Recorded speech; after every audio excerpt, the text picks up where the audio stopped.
Live mula sa CLTV 36 Studio. CLTV 36 News. Maya Pabeng, Pampanga, magandang gabi, Central Luzon. Ako po si Paulo G. Santos at oras na para sa mga maiinit na balitang Central Luzon ngayong Biyernes, 1 ng Agosto.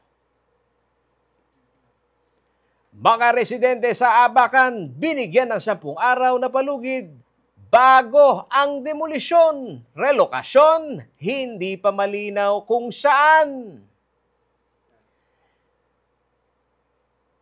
Check gate sa Masantol, nakikitang solusyon sa baha. DSKE voters registration inilunsad ng COMELEC sa Mabalacat. Mga kabalen, hinimok na magparehistro mula August 1 hanggang August 10. Pagbabawal ng online gambling, pag-aaralan muna ni PBBM ayon kay Yusek Castro. At Shading Lives with Purpose, panoorin ang journey ng Sunshade Net Philippines from dreams to success.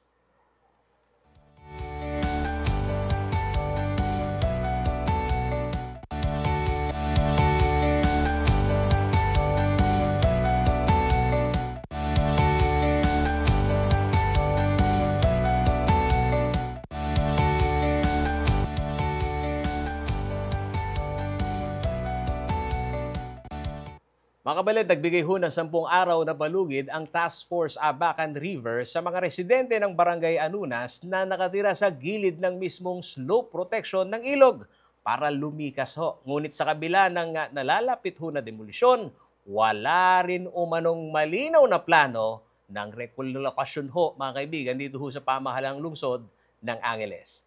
Narito po ang aking balita.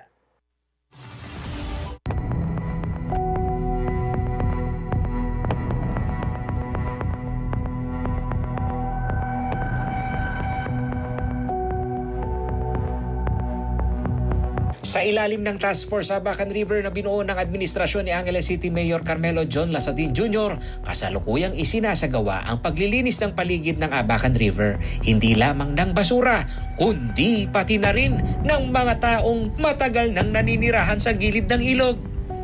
Batay sa abiso na pirmado ni Task Force Abacan Deputy Kiko Pangilinan, 10 araw lamang ang ibinigay sa mga residente sa Barangay Anunas para lumikas. Kabilang dito ang mga nagtayo ng tirahan sa mismong slope protection ng flood control structure at sa gilid ng perimeter fence ng Abacan Access Road.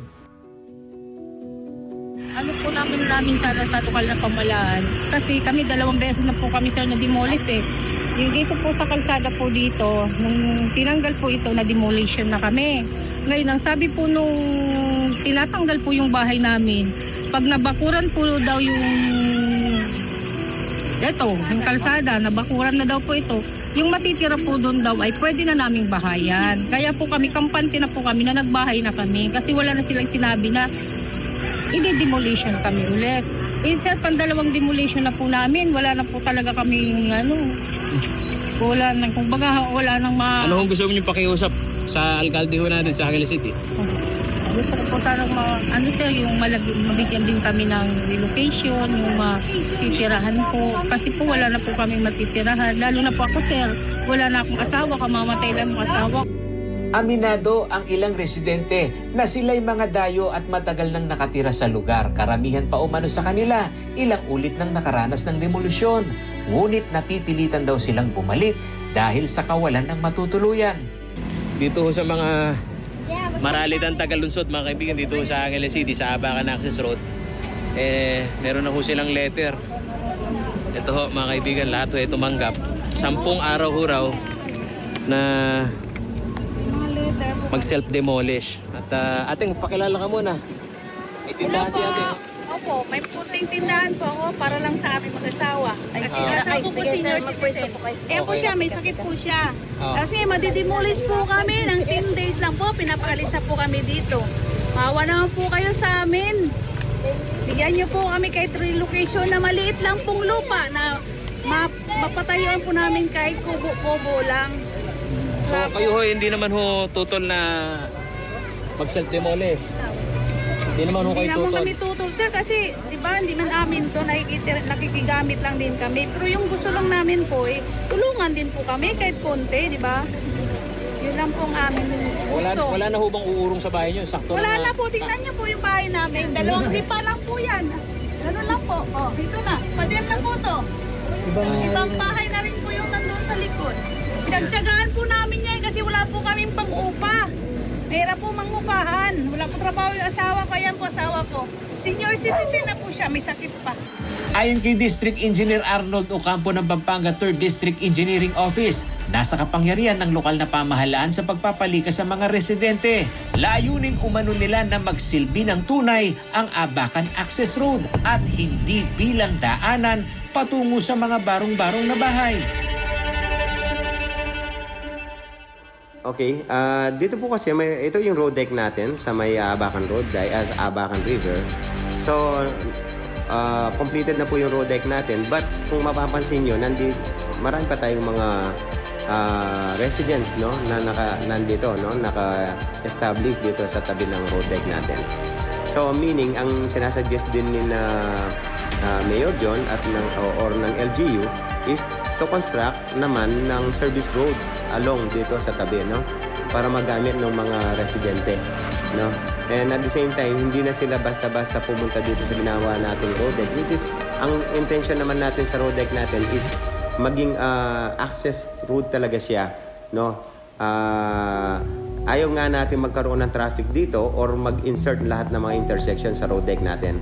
Dagdag niya, na-endorso na ng DPWH ang mga proyekto gaya ng flood control at pangangalaga sa mga access road. Ngunit pagdating sa pagpapatupad ng batas, lalo na sa regulasyon na 15-meter setback mula sa ilog, ang LGU raw ang dapat na magbantay dito.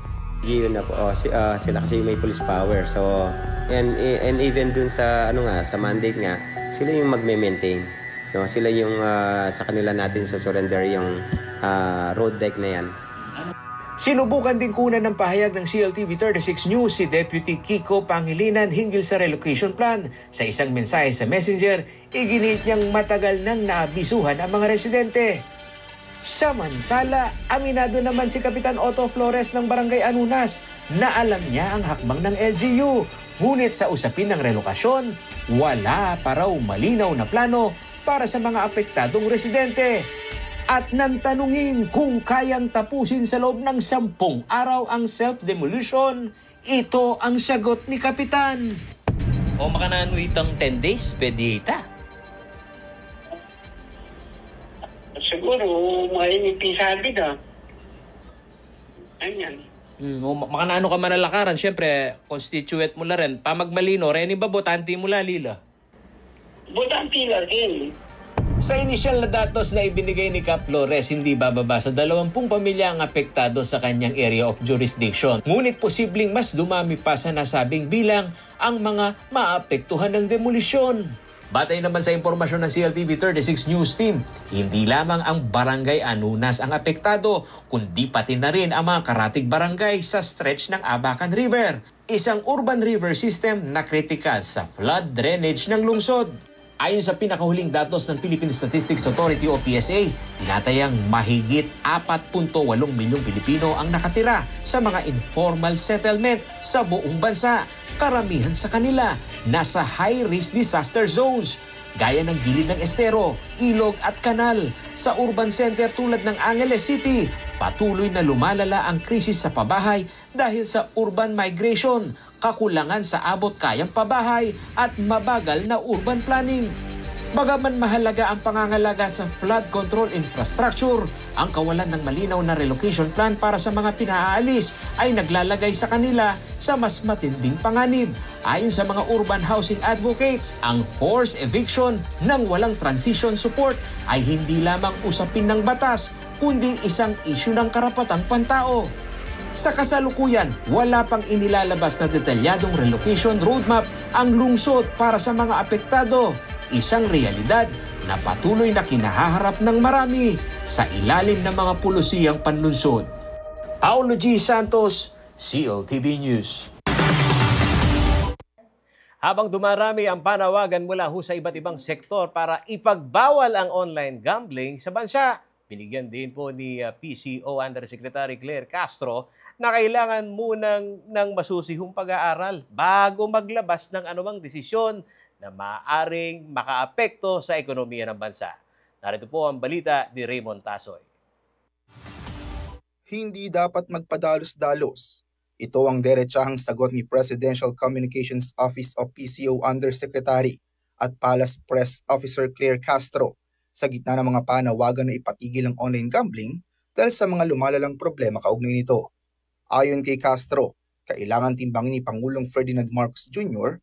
ang epekto ng hakbang na ito, lalo na't may mga legal at lisensyadong online gambling platforms na nagbibigay ng malaking kontribusyon sa kita ng bansa. So dapat ito aralin mabuti.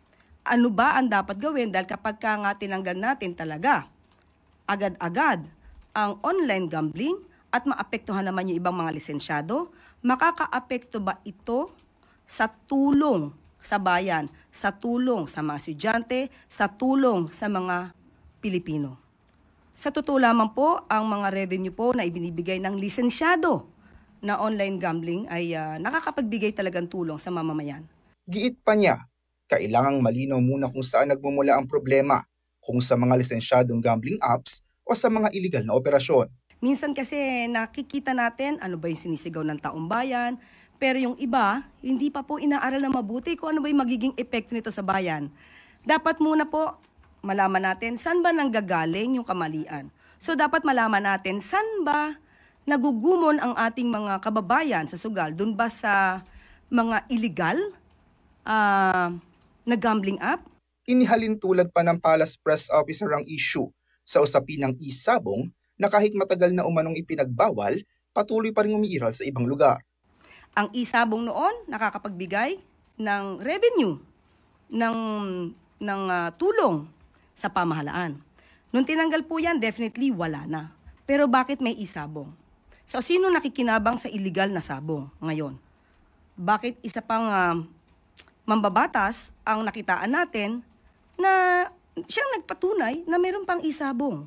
Binigyang diin niya rin ng malinaw na direktiba ng Pangulo, maingat na pag-aaral bago gumawa ng desisyon na posibleng makaapekto sa ekonomiya at sa mga benepisyong natatamasa ng publiko. Samantala, naninindigan naman ang Catholic Bishops' Conference of the Philippines o CBCP na dapat ipagbawal ang lahat ng uri ng online gambling. Giit nila, isa na itong salot o virus na unti-unting sumisira sa buhay ng mga Pilipino.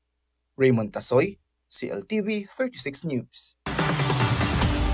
Kapit po mga kabalin, posibleng muling tumaas ang presyo ng produktong petrolyo sa susunod na linggo dahil sa bagong kasunduan sa kalakalan, mga kaibigan, ng US at European Union. Ayon po kay Jetty Petroleum Incorporated President Leo Bellas, tinatayang tataas ng 80 cents hanggang 1 peso, mga kaibigan, kada litro ang presyo ho ng diesel, habang 1 pesos and 50 centavos naman hanggang 1 pesos hanggang 70 centavos naman ho sa gasolina. Ayon po kay Bellas, tumaas ang demand sa langis kasabay ho ng lumalalang krisis sa supply at pagbabaho ng stock ng gasolina sa Estados Unidos. Malaking factor din umano rito, mga kaibigan, ang paghina ho ng piso kontra dolyar at ang banta ng US sanctions sa Russia.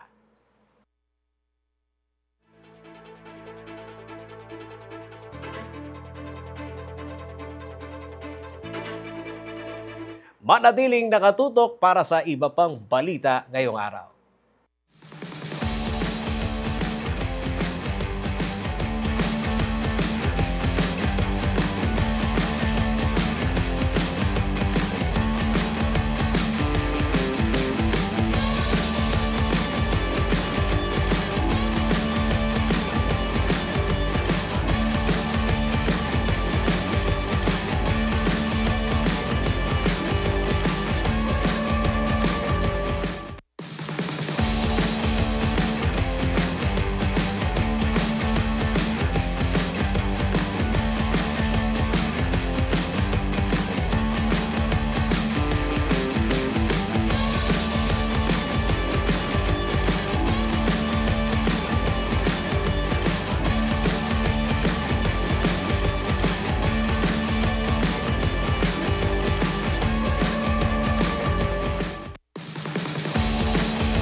Nagbabalik po ang CLTV 36 News. Personal ho na bumisita si COMELEC Chairman Attorney Erwin George Garcia, kasama ho ang ilang commissioner at si Mabalacat City Mayor Jeld Aquino sa pagsisimula naman ho ng voters registration drive dito ho sa Mabalacat City ngayong araw. Layunin ng programa na hikayatin ang mga kabalen na samantalahin ho ang 10 araw na palugid para naman ho sa pagpaparehistro. Para sa detalye, narito po ang balita ni MC Gala. Muling binuksan ng Commission on Elections o COMELEC ang voters registration sa Barangay Kalumpang, Mabalacat City ngayong August 1 bilang paghahanda sa Barangay at Sangguniang Kabataan Elections o BSKE na gaganapin sa unang araw ng Disyembre. Dumalo mismo sa aktibidad si COMELEC Chairman Attorney George Garcia, kasama ang ilang commissioners at mga opisyal ng ahensya. Hinikayat ni Garcia ang publiko na huwag palampasin ang 10 araw na registration period upang masiguro ang kanilang karapatang bumoto. 10 araw lang po ang palugit na meron tayo, walang extension po yan. Kung kaya doon sa mga nagdadalawang isip pa o yung mga tinatamad-tamad pa o yung mga hindi pa naninigurado na sila ay magpaparehistro, samantalahin na po yan. Napaka-importante na tayo ay isang botante. Kasabay nito, iginiit ni Garcia ang malaking papel ng kabataan sa pagbibigay boses sa halalan, gaya ng binigyang diin ni President Ferdinand Bongbong Marcos Jr. sa kanyang ika-4 na State of the Nation Address o SONA. Pero nito nakarang eleksyon lamang na Mayo 12, pinakakita na sa sambayanan ng mga kabataan may boses sila. Importante, mahalaga sila at may pakialam sila sa nangyayari ng bansa. Kung sakali mang yung mismong boto ay refleksyon ng sentimiento, maaaring sabihin, totoo. Pero at the same time, ibig sabihin, bukas ng isip ng kabataang Pilipino ngayon. Hindi rin nakaligtaan ng COMELEC ang mga katutubo. Layunin umano ng ahensya na walang maiwan sa demokrasya, mapakabataan, kababaihan, may kapansanan o Aita community. Ibig sabihin, pagkapagboto na pinag-uusapan, walang mayaman, walang mahirap, walang nakatatanda, walang bata, at walang may pinag-aralan kahit ikaw ay mangmang. Pwede at dapat ka makaboto. Kasi napamahal na sa atin yung ating mga katutubo dito sa Mabalacat. Nakikita natin yung pag-asenso ng mga katutubo na pwede naman. Ibig sabihin, nag-merge na dito yung katutubo at yung mga hindi katutubo. Nangangahulugan lang, ganyan umaasenso ang isang bayan na hindi kinakaligtaan yung pinanggalingan. Kaugnay nito, nagpahayag ng pasasalamat si Mabalacat City Mayor Jeld Aquino sa pagbisita ng COMELEC. Kami po'y lubos na nagagalak at nagpapasalamat po sa National COMELEC sa pamumuno po ng ating butihing Chairman Attorney George Garcia, sa mismong pagpunta po kasama yung mga commissioners natin, mga RDs natin, at lahat po ng mga tanggapan po sa COMELEC sa pagpunta para sa ating special registration ngayong araw nito. Para naman sa usapin kung matutuloy ang halalan, sinabi ni Chairman Garcia na tuloy-tuloy ang preparasyon para dito. Maliban na lamang kung may batas o desisyon ng Korte Suprema na magpapahinto rito. Well, sa part ng COMELEC, hindi po kami pwede magsabi na hindi tuloy eh. Kaya po ang paghahanda namin, tuloy na tuloy ang barangay and SK elections. Matatandaang inanunsyo ni Interior and Local Government Secretary John Vic Remulla na posibleng ilipat sa November 2026 ang BSKE kapag nilagdaan ni PBBM ang panukalang batas na nagpapaliban sa halalan.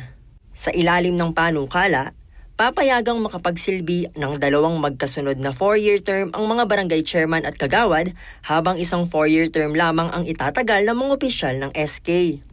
Layo ng panukalang ito na maging pantay ang haba ng termino, lalo na't 2 taon lamang ang itinagal ng termino ng kasalukuyang mga opisyal dahil sa mga nakaraang pagkaantala. Huling ginanap ang BSKE noong October 2023. Samantala, ang kasalukuyang voters registration ay tatagal lamang hanggang August 10, kaya't mahalaga na magparehistro ang mga botante upang maging bahagi ng halalan kapag natuloy ito. MC Galang, CLTV 36 News. Sa ibang mga balita, mga kariyon, naging masigla at makabuluhan naman ho ang pagdiriwang ng ika-40 anibersaryo ng Philippine Retirement Authority kung saan nagtipon-tipon ang mga retirees mula ho sa iba't ibang bansa. Patuloy raw ang ahensya, mga kaibigan, sa pagpapalawak at pagpapaigting naman ho ng mga programa para sa kapakanan ng magandang pamumuhay ng mga retirado dito ho sa ating pong bansa. Pagbabalita, si Arlene Salonga. Isa ang Amerikanong retiree na si Tim Crawford sa mga nagpasyang manirahan sa Pilipinas. Masaya raw siya sa kanyang pamamalagi sa bansa. I'm very well taken care of and it's very good for us retirees. I'm a military retiree and it makes our life easy and simple to travel around, go home for holidays and then return. And I love events like this. I meet really good people. I run the American Legion here in town and it gives me an opportunity to get out and mix with people and tell them about our club. Well, I live in La Grande and I couldn't ask for more. I mean, really, the people are very friendly, the service staff, the contracted folks, the gym, the restaurant, the cleaning people, they're great. I couldn't ask for a better lifestyle. Kabilang siya sa mahigit 200 retirees mula sa iba't ibang bansa na nagtipon at nakiisa sa Ruby Night bilang pagdiriwang sa ika-40 anibersaryo ng Philippine Retirement Authority o PRA. Pinangunahan ng okasyon ni na PRA CEO at General Manager Roberto Zobrado at Scarlett La Chica, head ng PRA Central Luzon, kasama ang iba pang mga opisyal at kawani. Naging makulay ang selebrasyon kung saan nagkaroon ng parade of flags ng mga dumalong retiree at cultural performances na ikinatuwa ng mga bisita.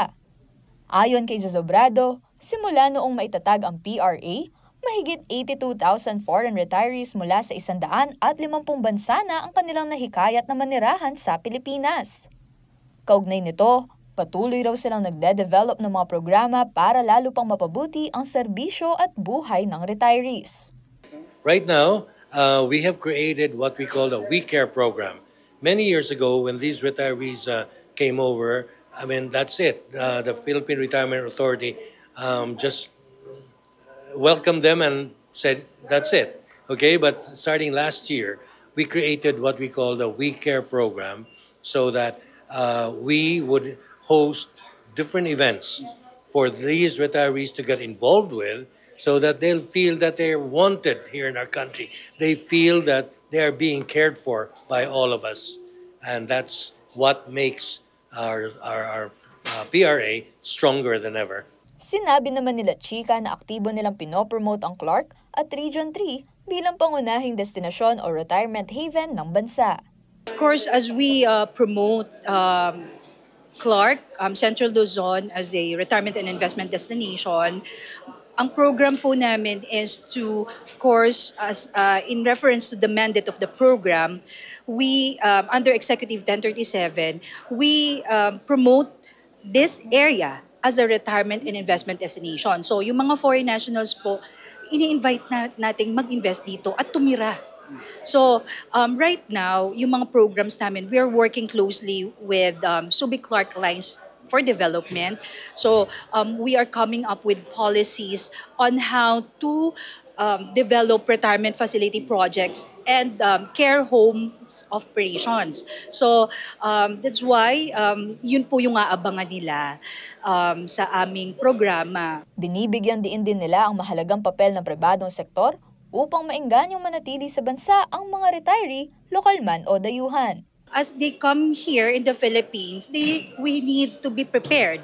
We have to be prepared in terms of where are they going to stay. Siyempre, yung accommodation, dapat kung saan sila titira, we have to make sure that they have a safe place to stay, decent, that is world-class. And of course, yung services na pwede nating i-provide sa kanila, caregivers, drivers. So we really can give jobs to the Filipino people, of course, prioritizing the region instead of ito po yung maganda dito. We are really promoting the reverse migration program. Instead of the Filipino going abroad, if we will be able to generate businesses, jobs for them, of course, dito na sila mag-stay and yung family intact na po dito sa Philippines. Samantala, pinarangalan naman sa programa ang exemplary retirees maging ang partners na sumusuporta sa mga programa ng PRA. Asahan daw na pag-iibayuhin pa ng PRA ang paggampan ng kanilang tungkulin sa darating pang panahon. We're looking forward to bigger, better things for our retirees. In fact, we are further improving our services through digitalization, and we're also opening many other satellite offices all over the country so that they can be easily accessible for our retirees. But more than anything else, what we want to do is we want to create better memories for our retirees so that they'll continue to enjoy their lives here in the Philippines. Kasama si Jody Dizon Mercado, Arlene Salonga, CLTV 36 News. Mga kariyon, kung pang Hollywood ho ang pangarap mong road trip, sagot ho kayo ng Laos Auto Group. Yan ho, mga kaibigan, ay sa pamamagitan ng Peugeot 3008 Allure. Pagsakay mo, siguradong artistahin ang iyong datingan. No? Simula ho sa sunroof at sa classy design, complete package ho ang ride na ito. Para ho sa ibang features, alamin ho natin ang report ni Jay Hernandez ng Sales Executive ng Peugeot Pampanga.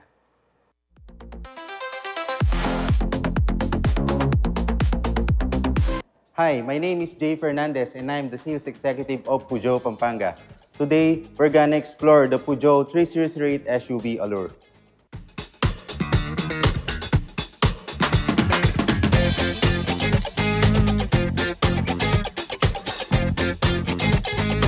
Peugeot 3008 SUV presents a striking design with premium line materials. The current model has a Peugeot frameless grille with vertical line design with its aggressive look. Peugeot brand identity is the logo itself, the lion, king of jungle. Peugeot 3008 bumper has a 6-eye parking sensor for more safety and easy parking movement. Signature headlight with full LED illuminated Fang daytime running light. Under the hood, we have a 1.6-liter twin-scroll turbo high-pressure engine. It has a 165 horsepower and 240 torque.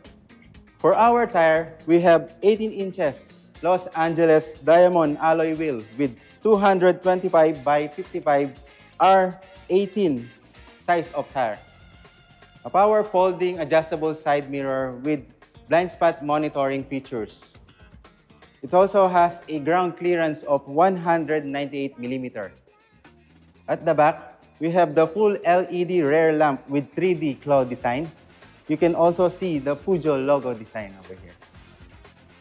It has a backup camera for easy and safety parking experience and 6-eye sensor to prevent collision when parking. Peugeot 3008 equipped with automatic tailgate. You can open by soft touch sensor, via remote, or keyless entry. It also has a boot capacity of 591 liter, but if you need more space, you can fold down the second row seat. Peugeot 3008 equipped with dual pipe aesthetic design with rear fog lamp for more visibility.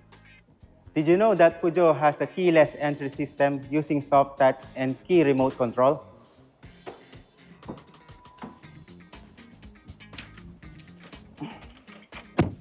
Peugeot has compact steering wheel with sporty looks, with tilt and telescopic adjustment. Behind the wheel, we have a manual mode for sports feel, and it has a cruise control and limit speed control. Peugeot dashboard designed with 12.3 digital heads-up display with 5 different modes to choose. Minimum, personalize, navigation, driving, and dial mode. It has also a toggle switch chrome design, piano key design for easy access to music, air conditioning, navigation, vehicle setting, Bluetooth, and media. It has also a wireless charging and a advanced grip control with 5 different modes. Peugeot 3008 equipped with a sports mode. It has a button. You can just press the sports mode button to feel the sporty looks of the car while driving. For our seat, we have a black leather with brown stitches for aggressive and stylish design. Peugeot 3008 has a 5-seating capacity. Peugeot 3008 equipped with a panoramic sunroof.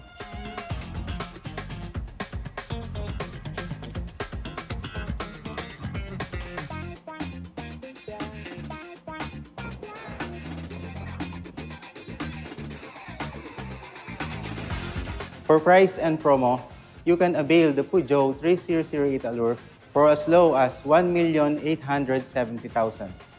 And if you avail this unit, you can get a free Laos Group Cares 24/7 roadside assistance worth of 32,500 pesos and Upor Optic tint. For inquiries, you may call or text us to 0999-223-0313, or you can visit our showroom located at the Laos Group Complex, Jose Habad Santos Avenue, City of San Fernando.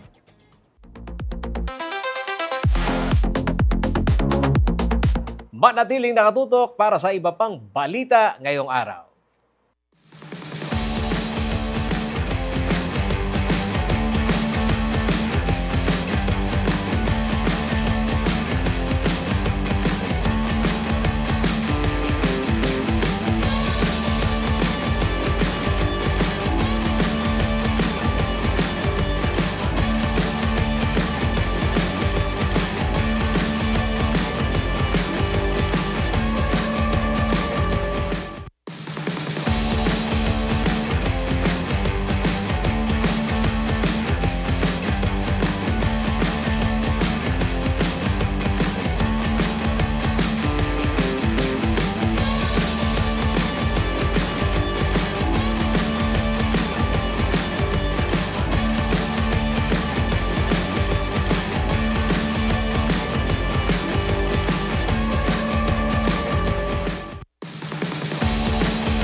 Nagbabalik ang CLTV 36 News. Isang linggo matapos ho na humagupit ang habagat na pinalakas pa ho ng mga bagyo na nanatiling lubog ho sa baha ang bayan ng Masantol, Pampanga. Ayon ho sa alkalde ng bayan, isang diki umano ang itinatayo dito ho sa boundary ng Masantol at Makabebe upang kahit papaano ay maibsan ho ang kanilang problema sa baha. Kung may silbi ba ito? Alamin ho natin sa ulat ni Ashley Punsalan. Tuwing sinasalanta ng mga kalamidad ang Pampanga, isa sa mga pinaka-apektadong bayan ang Masantol. Kahit kasi walang bagyo, lubog sa tubig ang maraming barangay dito bunsod ng high tide. Isang linggo matapos ang pananalasa ng habagat na pinalakas palalo ng mga nagdaang bagyo, lubog pa rin sa tubig ang malaking parte ng Masantol. Mas mataas po yung naranasan namin pagbaha ngayon. Individual po yung nakalagay muna sa mga school natin is 900. Ibig po sabihin, apektado sila, hindi na pwede pong umuwi sa kanilang bahay na lubog po. Hanggang malapit na po sa bubong, may portion pong isang bahay, yung talagang pong nasa gitna ng pispan. Talaga pong, siguro po, konti na lang, bubong na yung abutan na po ng tubig. Pasakit sa maraming Masantoleño ang pagpasok sa eskwela at trabaho dahil hirap pa rin makadaan ang mga sasakyan buhat ng baha. Kaya naman bangka pa rin ang tumatayong mode of transportation ng karamihan. Para makatulong sa biyahe ng mga kabalin, nagkaroon ng libreng sakay ang Masantol LGU katuwang ng ilang ahensya kagaya ng Philippine National Police, Philippine Coast Guard at Philippine Army para sa pagpapagamit ng mga high-clearance vehicles. Bukod dito, tuloy-tuloy rin umano ang relief operations ng Masantol LGU at iba pang mga opisyales ng gobyerno na nagpapaabot rin ng tulong sa mga Masantoleño. Almost nasa 37,000 bucks na po ang nadala dito sa bayan ng Masantol. Ako po naman nagpapasalamat po sa ating tumulong. Samantala, kasalukuyan na rin umanong itinatayo ang isang check gate sa Barangay Santa Maria na boundary rin ng Masantol at Macabebe. Ani Ginto, makatutulong umano ang dike para kahit papano ay mabawasan kung hindi man mawala ang epekto ng pagbaha sa kanilang lugar. Masantol, Macabebe po. Kapag po natapos yan, mababawasan po yung tubig natin dito. Ngayon po kasi open pa, ginagawa pa po yung dike, hindi pa po masyadong mararamdaman niya. Pero pag natapos po yan, palagay ko naman po, mababawasan yung nararanasan namin tubig dito sa Macabebe at sa Masantol. Dagdag ng alkalde, asahan umano ng mga Masantoleño ang patuloy na pagsuporta at pagpapaabot ng tulong ng Masantol LGU para sa mga biktima ng kalamidad. Nakahanda rin umanong umalalay ang LGU sa anumang sakuna na mananalasa sa kanilang lugar. Ashley Punzalan, CLTV 36 News. Hindi nalintana ho ng mga volunteers ng Philippine Red Cross ang mataas na pagbaha sa Barangay Maysulao sa Kalumpit, Bulacan para lang ho makapaghatid ng tulong dito naman ho sa mga nasalanta ng bagyo sa pamamagitan po ng kanilang humanitarian caravan. Para sa buong detalye, narito po ang balita. Bukod sa pagiging isa sa mga pinakamalaking blood bank sa bansa, nakilala rin ang Philippine Red Cross o PRC sa kanilang mga serbisyong makatao, lalo na sa sakuna, kalusugan, hanggang sa pagbibigay tulong sa mga nangangailangan. Bunsod ng malawakang pagbaha sa ilang bayan sa Bulacan, dulot ng habagat na pinalakas pa ng nagdaang bagyo, nagsagawa ng isang humanitarian caravan ang PRC Bulacan Chapter sa Barangay Maysulao, Kalumpit, Bulacan ngayong Biyernes, August 1. Ayon kay Simon Jaffet Figueres, Chapter Representative ng Disaster Management Service ng naturang ahensya, napili ng grupo ang Barangay Maysulao dahil sa hanggang dibdib at halos lampas taong pagbaha sa lugar. Bukod dito, hindi rin daw agad humuhupa ang baha, lalo na't apektado sila ng high tide ng karatig na dagat. Marami naman pong affected talaga sa Bulacan. Pero kaya po rin namin napili po itong Barangay Maysulao dahil isa po ito sa barangay ng Kalumpit na ang tubig talaga po ay medyo matagal po nawawala. Based on our assessment din po, dahil nabigyan ng LGU po yung kabilang barangay, so tinarget naman po namin si Barangay Maysulao. Katuwang ang volunteers, naghatid ng food packs at water refills ang grupo para sa 200 pamilya. Ang bawat benepisyaryo ay nakatanggap ng bigas, canned goods, instant noodles at iba pa. Namahagi rin sila ng mga gamot na makatutulong upang maiwasan ang mga sakit na posibleng makuha tuwing may kalamidad. Bagamat hindi may iwasan ng ilan ang paglusong sa baha, nagpaalala si Figueres na siguraduhin ang wastong sanitation matapos sumuong sa tubig. Nagdi-disseminate team po kami, lalong-lalo na po sa evacuation center. Nagdi-disseminate kami ng health awareness, leptospirosis. Nagbibigay din po ang health service namin ng medicines like vitamins po sa mga bata. And also yung mga doxycycline po dahil po medyo laging babad po or naging nasa tubig yung mga kabarangay namin. If ever po na lumusong man sila sa baha, pagka-uwi ng bahay, magugas po, sabuning mabuti para po wala naman pong mga germs na iba silang makuha. Samantala, hinikayat ni Figueres ang publiko na makilahok sa mga humanitarian efforts sa kanilang mga lugar. Nagpasalamat din siya sa volunteers na walang sawang tumutulong at sumusuporta sa kanilang mga programa at adhikain. Kundi dahil sa kanila, hindi namin kayang gampanan yung mga ginagawa namin ngayon dahil sobrang dami ng affected dito. With the help of volunteers, maraming salamat. Maski gabi na, ginagabi kami minsan, nandiyan pa rin sila. So sa mga iba po dyan na gusto po mag-volunteer kay Philippine Red Cross Bulacan Chapter, open na open po kami Masaya po dito. Nandito po kami located sa Capitol Compound, tabi lang po. Yun, pasa lang po ng resume. Ashley Punzalan, CLTV 36 News. Isang nakakakilig ho na sorpresa ang ibinigay ho ni Brent Manalo kay Mika Salamanca ng regulahuhan po niya ito ng bulaklak na rosas pa, choy-choy, at isang note bilang paanyaya sa GMA Gala 2025. Dahilan para muling umingay online ang tambalang Breka. At lalong mag-init ho ang usapan kung sila na nga ba ang susunod na real-life love team sa showbiz? Alamin ho natin kay Danica Gino.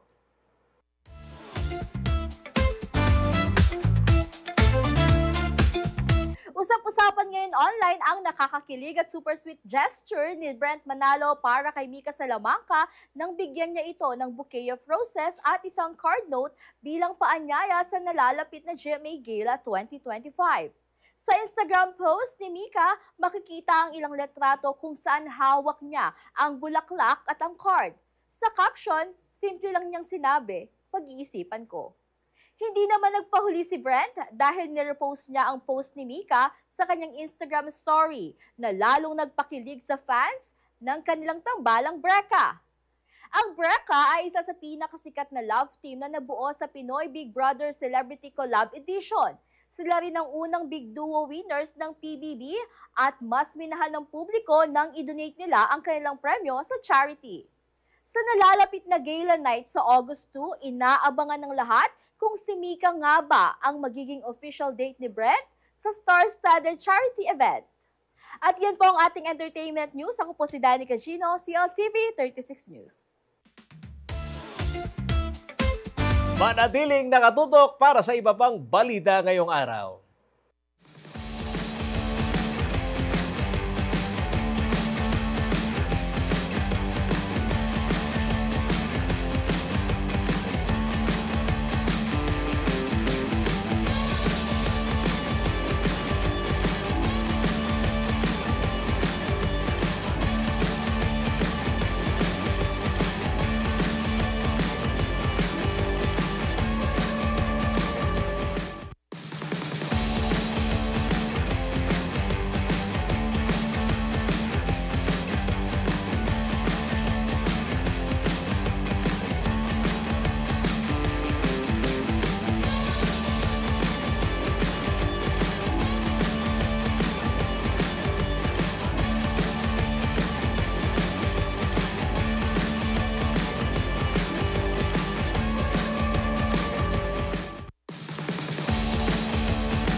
Nagbabalik ang CLTV 36 News. 3 taon na ang lumipas, mga kabalen, mula namang magsimula bilang maliit ho na online business ang Sunshade Net Philippines. Ngayon, isa na ho sila sa pinakamaasahang pangalan sa pagbibigay ho ng outdoor protection at sa kanilang 3rd anniversary, mga kaibigan, bit-bit po nila hindi lang ang bagong pangalan, kundi mas pinalawak na serbisyo na layong makapagbigay ho ng lilim, proteksyon at ginhawa sa mga Pinoy saan mang panig ho ng bansa.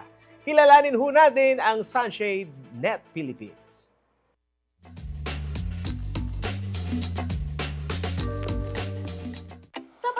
matinding init ng araw at pabago-bagong panahon, proteksyon ang kailangan. Hindi lang para sa ating mga tao, kundi para sa ating mga tanim, kagamitan, sasakyan, at marami pang iba. Kaya ngayong araw, kilalanin natin ng isang local company na nagbibigay ng solusyon at proteksyon. Ito ang Sunshade Net Philippines mula sa Mexico, Pampanga.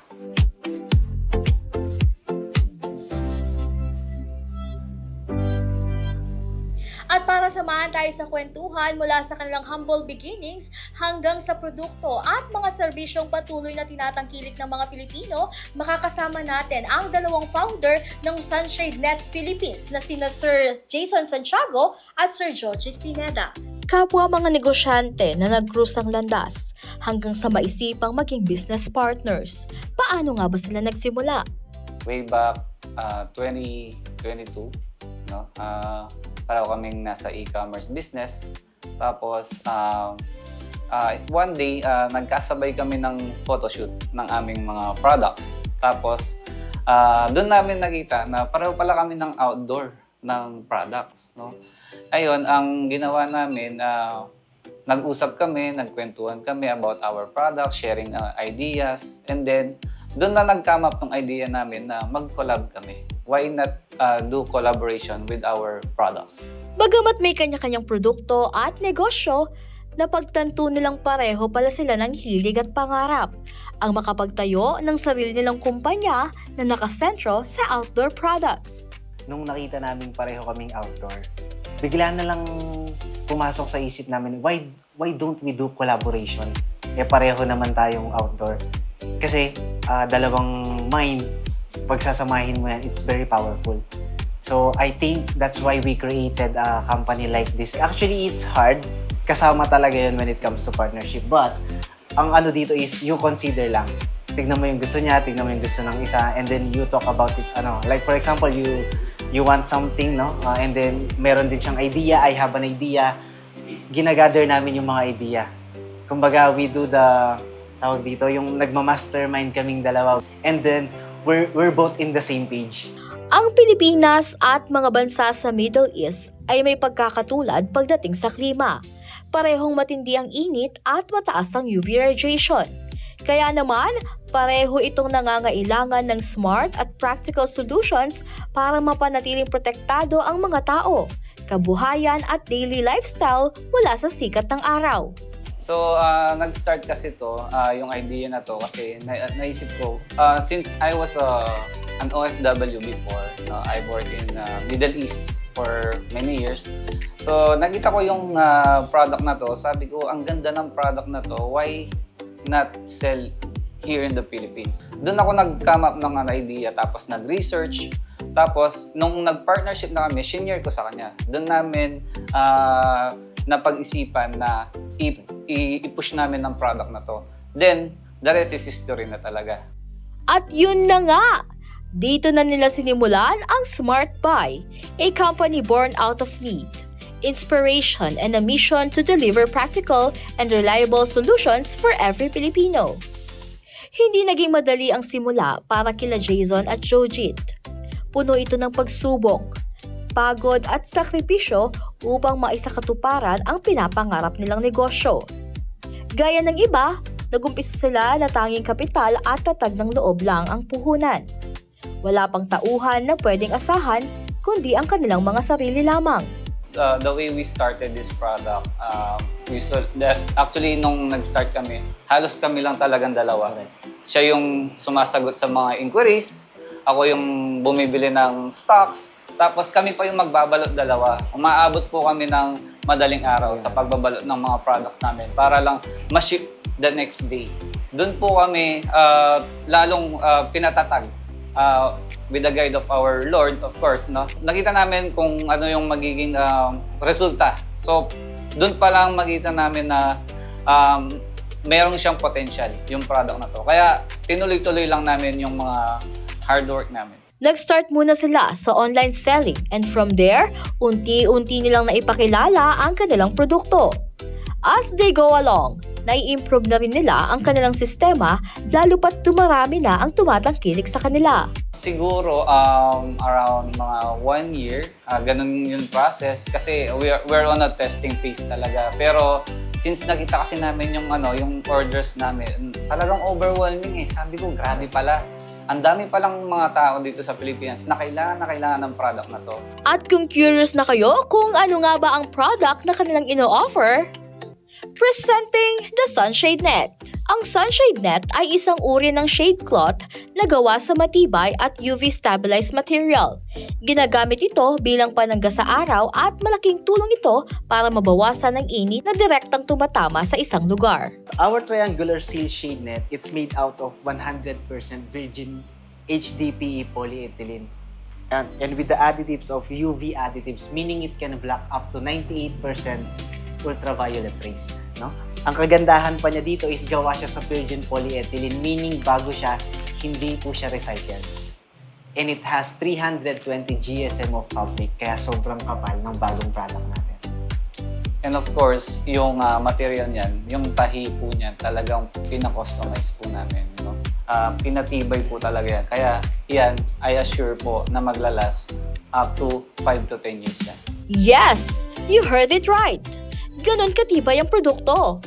Hindi lang basta lilim ang hatid nito, kundi proteksyon, tibay at kalidad na subok sa init, ulan at syempre, long-lasting din. At kung akala nyo ay protection lang ang kayang ibigay nito, nagkakamali kayo dahil there's more. Actually, what's the best about triangular sunshade net is pwede namin magawa yung design. Aesthetically speaking, sabi ko nga, it adds something to your property, it adds values. Actually, yung pinakamabenta naming design dito is yung flower design, meron tayong pizza design, meron din tayong, what do you call this? Fighter jet. Ayun, yung pinaka-the best at mahirap na design namin, which is yung Stingray. No? Napakaganda po na pag nakita ninyo yung mga design namin. And one of the iconic pala na nagawa namin na design is yung sa Pradera na Pradera Water Park, no, which is the giant lantern, no, ayan. Makikita po nila na talagang giant lantern inspired po siya. And meron din naman pong ibang shape, which is yung rectangular, available din naman. At para sa mga nagbabalak bumili at subukan ng kanilang produkto, huwag kayong mag-alala dahil hassle-free at customer-friendly ang kanilang process. Simple ang inquiry, malinaw ang quotation, at mabilis ang installation. Sila nang bahala mula umpisa hanggang matapos. So when it comes to installation process, we have 4 easy steps. No? Number 1, we do the ocular site visit. So we will check the post-construction kung ano yung kailangan natin sa construction. And then sinusukatan natin yung lugar and then we do the drone shots. Number 2 naman is we have our design and quotation. Design and quotation meaning it's done by our professional licensed architect. No? And then we will do the quotation for you, the breakdown quotation. And then number 3 is yung approval and contract signing. If you approve the design and the quotation, mag-undergo po tayo dun sa contract signing. After the contract signing, we will proceed to the last step, which is number 4, installation process. Kaya naman hindi na nakapagtataka na maraming big-time companies ang nagtitiwala sa kanilang produkto. Hindi lang dito sa Pampanga, kundi sa iba't ibang panig ng Pilipinas. From humble beginnings, they are now one of the most trusted names in the industry. And just recently, they level up their presence by celebrating their 3rd anniversary. Along with this milestone, they officially launched their new name called Sunshade Net Philippines. That symbolizes a broader vision and better service for clients worldwide. Sunshade Net, Sunshade Net Philippines, comfort meets protection. Ang init ang galisipin, Sunshade Net.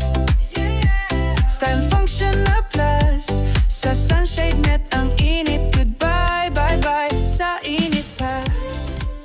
As to value for money, we were very satisfied with the cost of the project because tingnan nyo naman, it came out very unique and just made our property also look more expensive and valuable. I would highly recommend Sunshade Net for your outdoor shading needs. Bilang bahagi ng kanilang long-term vision, plano rin ng Sunshade Net Philippines na magtayo ng sariling planta dito sa bansa. Layunin nitong mapabilis ang produksyon, gawing mas abot kaya ang presyo at matugunan ang lumalaking demand sa local market. So we import the raw materials and then magkaroon ng planta dito. You know what, ma'am, hindi lang siya something na vision for us, vision for company, but vision for the whole community. Bakit ko siya nasabi? It helps a lot of people. Pag yung ganitong business, nag-boom siya, pag yung ganitong business lumaki, it gives a hope and opportunity to other people. Hindi na lang sa amin, hindi na lang sa kumpanya. It's a bonus. Pero kung nakita namin yung fellow man namin or fellow Filipino namin na nabigyan namin ng pag-asa at trabaho, doon pa lang satisfaction na sa amin. Doon pa lang masaya na kami. That said, they really go above and beyond their mission because they also give back to the community. Tumutulong sila sa mga nangangailangan sa pamamagitan ng outreach programs, gaya ng pamamahagi ng pagkain at school supplies. A testament that real success is not measured by how money you make. It's about the positive impact that you make in lives of the other people. Actually, the goal of the company is every year at least magkaroon kami ng 1 to 2 outreach program. Kasi naniniwala kami, no, lalo na yung blessings na dumating sa amin is, for me and for my partner, hindi namin tinitignan na about money. I think it's a blessings na kailangan siyang i-spread. Sabi ko nga, to give people hope. Kasi alam mo yun, pag nakakatulong ka, it brings hope to people. So, if you want to make your garden or outdoor space more comfortable and protected, Sunshade Net Philippines is a reliable choice that delivers 100% lasting protection. Okay, sa mga kabalan po natin dito sa Pampanga, visit po yung aming Facebook page, which is Sunshade Net Philippines, to inquire for our Sunshade Net. Or you can contact us at 0935-566-6826. Or you can visit here naman sa ating showroom, where we are located dito lang sa Smart by Sunshade Net Philippines, or you can search it on the Waze, Google Maps, or in the internet. Sunshade Net Philippines, ang partner mo sa ganda. Your business will bloom, kita mo'y sasagana. We design, we estimate, we install with a smile. Modern way of shading in a very cool style. Aesthetic designs, ang ganda sa mata. Comfort and functionality, problema'y wala na. At yan po ang ating business news. Ako po si Danica Gino para sa CLTV 36 News.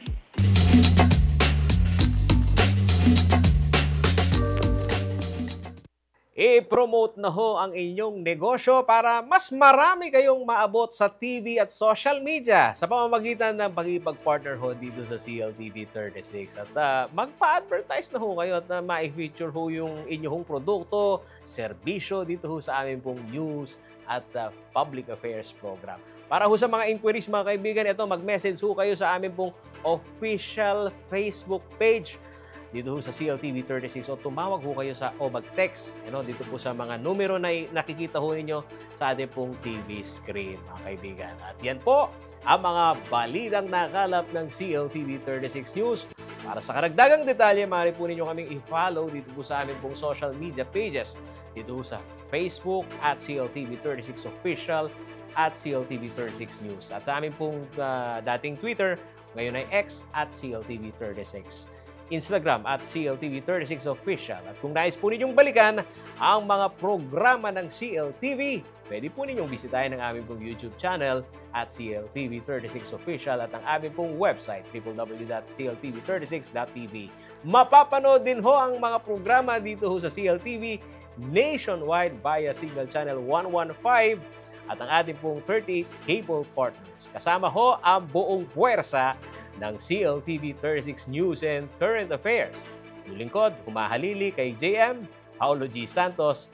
Maraming salamat. Happy weekend.